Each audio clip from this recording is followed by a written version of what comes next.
This excerpt from The Sorcerer's Apprentice is quite hard to sound good on alone.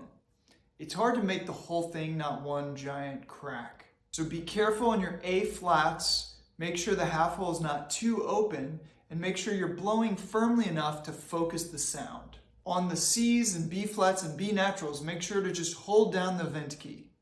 So about 120 to 126 is a nice tempo. It needs to be lively and upbeat. For some reason, 124, which isn't a real tempo, feels perfect to me. Another key for me in this excerpt is the centeredness of your sound, the depth of your tone. If you're not getting the perfect resonance out of every note, you won't sound that bouncy or staccato.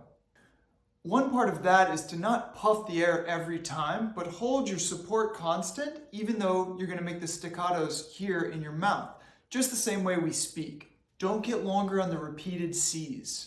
This piece is actually in 9/8, so every third bar should have an emphasis.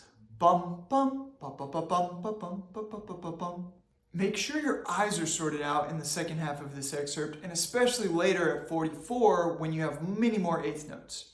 What I mean by this is you need to move your eyes one time per measure and read 3 notes per eye location. At the end, open up as you go lower, and you can think like you're going to tongue slightly more legato, and it'll sound just as staccato without making you miss the last note.